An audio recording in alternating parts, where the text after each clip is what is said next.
జగన్మోహన్ రెడ్డి నమ్మేవాడు ఎవడు లేడండి. రాంబాబు కూడా మాట్లాడుతున్నాడు జగన్ విజయడానికి ఎవరు ఆపలేరు అని. ఆడొక బచ్చాగాడు, ఆ అమ్మటి రాంబాబు గాడు ఆ బచ్చాగాడి గురించి మాట్లాడతాం వేస్ట్. వాడు పెద్ద బచ్చా, వాడు ఒక మినిస్టరా, వాడి క్యూసెక్కులు అంటే తెలియదు, వాడికి ఏమి తెలియదు. నిన్న వాడు పెద్ద పెద్ద పగలు తీసుకొని మాట్లాడుతున్నాడు గుంటూరు ఓవర్ బ్రిడ్జి గురించి. అసలు ఓవర్ బ్రిడ్జి ఎప్పుడు కట్టాడో వాడికి తెలుసా? అది చెప్పను, ఆ డేట్ చెప్పాను, ఎప్పుడు కట్టాడు ఓవర్ బ్రిడ్జి, దేని పడేసారో చెప్పాను. మనం వాడికి అసలు ఏమీ తెలియదండి. వాడి గురించి మాట్లాడుకోవడం మనకి కంటశ్వాస అంతే. అంత ఎదవండి వాడు అమ్మటి రాంబాబు గారు అనేవాడు, ఉట్టి ఎదవలో కూడా ఎదవన్నారు ఎదవ. అట్లాంటి ఎదవ గురించి మాట్లాడుకోవడం మనం అరవదండగా. అబ్బా పొట్టు తిట్టాడండి అమరావతి తాత అంబటి రాంబాబు అని. తిట్టడంలో తప్పే లేదండి. ఎందుకంటే అమరావతి ఎవరికి అవసరం, ప్రపంచ స్థాయి అమరావతి ఎవరికి కావాలి, మనకు అవసరమా అంటూ మన తెలుగు జాతిని కించపరిచి మాట్లాడుతున్నటువంటి అంబటిని తిట్టడంలో తప్పే లేదని ఏపీ ప్రజలు అంటా ఉన్నారు.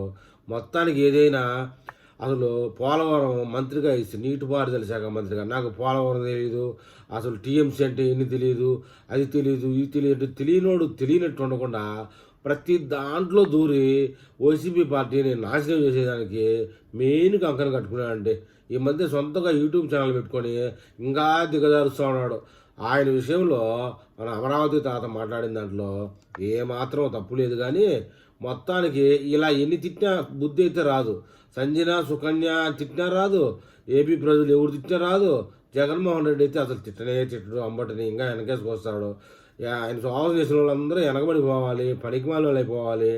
అది విషయం. ఇప్పుడు ఈ తాత తిట్టడంలో సమర్థన ఏంటంటే, ఎవరికి అవసరం అమరావతి, ప్రపంచ స్థాయి రాజధాని మనకు అవసరమా, ఆ బ్రిడ్జి ఇప్పుడు కట్టింది, ఈ బ్రిడ్జి కాలేదు, ఇన్ని నెలలైంది చంద్రబాబు నాయుడు వచ్చి, అది జరగలేదు ఇది జరగలేదు అని కారు కూతలకు వస్తూ ఉంటే, ఒక పక్క బులుగు పార్టీ వాళ్ళు అటు అప్పులు ఇచ్చే ప్రపంచ బ్యాంకులకు లెటర్లు ఇచ్చి అప్పులు ఇద్దని చెప్పడం, కాగ్నిజెంటు టీసీఎస్ ఈ కంపెనీలను రానికుండా విశాఖపట్నం సంబంధించి కోర్టులో కేసులు వేయడం, ఇలాంటి వ్యవహారాలన్నీ చేస్తూ ఉంటే ఈ అమరావతి తాత అయితే అంబటి రాంబాబుని పిచ్చిగా తిట్టడం అనేది ఈరోజు హాట్ టాపిక్. అంటే ఈ విషయంలో మరి మన తెలుగు ప్రజలు ఏమని కామెంట్ చేస్తారో చూద్దాం.